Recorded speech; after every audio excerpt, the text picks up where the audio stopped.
আপোনাৰ মোবাইলৰ ফটোবিলাক ডিলিট হৈছে নেকি বা আপোনাৰ মোবাইলত ডিলিট হোৱা ফটোবিলাক আপুনি ৰেষ্টৰ কৰিব বিচাৰে নেকি মানে ৰিকভাৰ কৰিব বিচাৰে নেকি যদি বিচাৰে তেতিয়াহলে আপুনি এই ভিডিওটো শেষলৈকে চাব লাগিব কিয়নো মই আপোনালোকক দেখুৱাম কেনেকৈ আপুনি মোবাইলৰ ফটো ৰেষ্টৰ কৰিব পাৰিব বা ৰিকভাৰি কৰিব পাৰিব আপোনাৰ ডিলিট হোৱা ফটোবিলাক আপোনাৰ মোবাইলৰ মেমৰিলৈকে সম্পূৰ্ণৰূপে আপুনি এই ভিডিওটো শেষলৈকে চাব লাগিব তেতিয়াহে আপুনি ধুনীয়াকৈ বুজি পাব গতিকে আপুনি প্ৰথমতে এই ভিডিওটোত এটা ধুনীয়াকৈ লাইক কৰিব লাগিব তাৰ পিছত আপুনি এই ভিডিওটো বন্ধু বান্ধৱীসকলৰ লগত শেয়াৰ কৰক যাতে সকলোৱে ডিলিট হোৱা ফটোবিলাক ৰিকভাৰি কৰিব পাৰে মই মোৰ মোবাইলৰ স্ক্ৰিনত আপোনালোকক দেখুৱাই দিম কেনেকৈ ডিলিট হোৱা ফটোবিলাক আপুনি ৰিকভাৰি কৰিব পাৰিব আপোনাৰ মোবাইলৰ মেমৰিলৈকে গতিকে দেৰি নকৰি বলক ভিডিওটোলৈকে আগবাঢ়ো নে কি কয়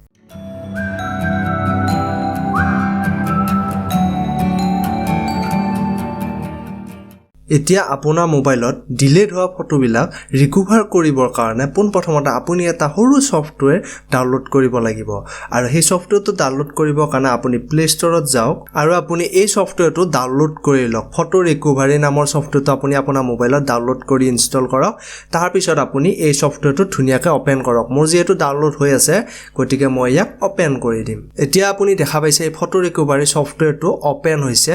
আৰু এইটো ওপেন হোৱাৰ লগে লগে ইয়াতে এটা অপচন আছে টেপ টু স্ক্যান মানে ইয়াতে আপুনি টেপ কৰি দিয়াৰ লগে লগে এই সফটৱেৰটো আপোনাৰ মোবাইলটো স্ক্যান কৰিব আৰু আপোনাৰ ডিলিট হোৱা ফটোবিলাক ধুনীয়াকৈ শো কৰিব গতিকে আমি ইয়াক জাস্ট টেপ কৰি দিব লাগিব আৰু এটা ভাল কথা যে এই সফটৱেৰটোত আপুনি আপোনাৰ লগইন কৰিব নালাগে বা কোনো একাউণ্ট বনাব নালাগে এতিয়া টেপ টু স্ক্যানত ক্লিক কৰি দিয়ক তাৰ পিছত আপোনাৰ পাৰমিশন বিচাৰিব আৰু পাৰমিশনবিলাক এলাউ কৰি দিয়ক তাৰ পিছত এই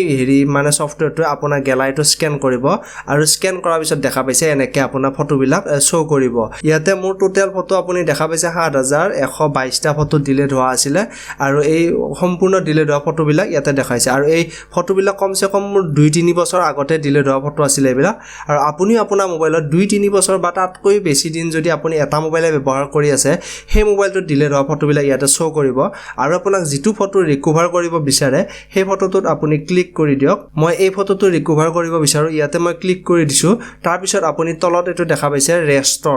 ৰেষ্টৰ অপচনটোত আপুনি ক্লিক কৰি দিয়ক তাৰ পিছত আপুনি আকৌ এই ফটোটোত সিলেক্ট কৰিব লাগিব তাৰ পিছত ইয়াতে তলত যেটো মুভ টু গ্যালাৰী অপচন আছে ইয়াতে ক্লিক কৰি দিয়ক আৰু ইয়াতে ক্লিক কৰি দিয়াৰ লগে লগে এই ফটোটো আপোনাৰ মেমৰিলৈকে মুভ হৈ যাব বা আপোনাৰ গ্যালাৰীত শো কৰিব এতিয়া আপুনি গম পালে যে আপোনাৰ মোবাইলত ডিলিট হোৱা ফটোবিলাক কেনেকৈ ৰিকভাৰি কৰিব পাৰিব আপোনাৰ মেমৰিলৈকে মানে মোবাইলৰ মেমৰিলৈকে